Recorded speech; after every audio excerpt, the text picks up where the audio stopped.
D'abord, je suis arrivé en retard et il y a eu l'embouteillage, comme vous le savez. Donc, à ce propos, je m'excuse. Écoute, d'abord, je suis content d'être de retour au pays. Je suis vraiment content. Je ne sais pas comment l'expliquer. Et après la finale et les cinquantenaires, donc, je suis heureux de rentrer ici. Donc, vraiment, je suis content. Je suis très ému. D'ailleurs, être devant vous, la presse congolaise, c'est quelque chose d'exceptionnel. J'ai toujours eu l'opportunité d'être en face de la presse étrangère. Vous pouvez même le sentir à travers ma voix que j'ai du mal là.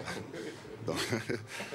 Quelle est l'expérience que vous avez acquise en Amérique et comment cette expérience peut servir au basketball congolais? Écoute, il y a du travail à faire au niveau du basket congolais. Il y a du travail à faire et je continue d'en parler, j'en parle. C'est pas facile. Moi, je suis prêt quand même à transmettre tout ce que j'ai appris là, tout ce que j'ai appris là-bas aux jeunes, parce que moi, n'oubliez pas, c'est pas seulement les États-Unis. Je suis passé par l'Europe, donc j'ai joué en Europe. J'ai appris aussi le basket européen et le basket américain, donc il y a du travail à faire. Donc le problème, c'est qu'il faut avoir des bonnes structures ici, des bons encadrements. C'est d'ailleurs dans l'idée, c'est l'idée que j'ai derrière.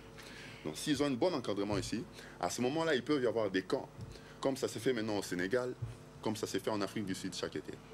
Oh, Maléwa. Oh. Avant, vous étiez Maléwa, tout en a Maléwa, tu es en Banakala. Maléwa, restaurant, quoi, il y a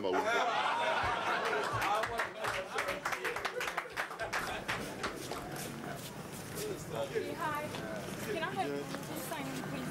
Sorry, we don't have time, please. Oh, please, Just 20 seconds. Okay, thank you. Thank you. Thank you very much. Maybe next time. Okay, please. Didier, tu vois? Et Il est pourquoi dit c'est que c'est important? Didier, mon gars. C'est tellement important parce que je l'aime et puis j'aime surtout l'équipe de Lakers.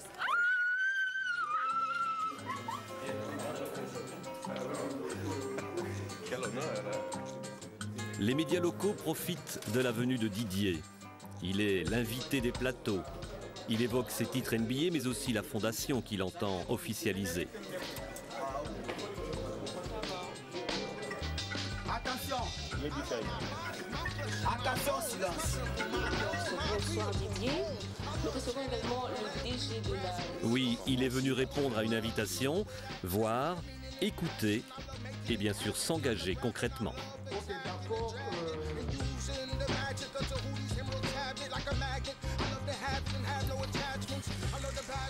Parmi toutes les obligations qu'implique ce retour au pays, il en est une qui va passer avant toutes les autres.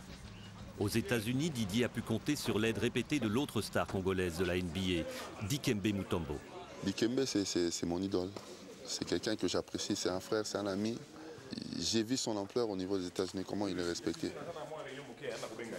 Par mois, avec les médicaments de secours, il y a l'appareil DCG pour les examens du cœur.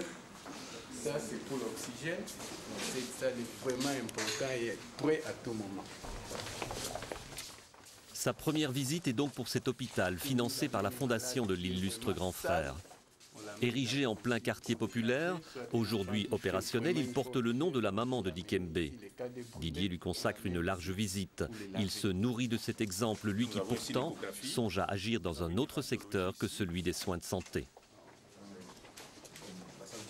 Là au fond, il y a l'autoclave. Ça m'a permis de voir, parce que c'est pas seulement la personne physique que je connais qui m'a beaucoup aidé quand je suis arrivé en NBA, mentalement, quand j'ai un problème, quand je ne comprends pas, je l'appelle. Même maintenant, quand je jouais la finale, il était là, habillé avec mon maillot pour me soutenir. Mais je ne pouvais pas passer là comme ça. Il fallait que j'entre là-bas. Mais en entrant là-bas, ça m'a donné encore d'autres idées. Ça m'a donné plus d'énergie.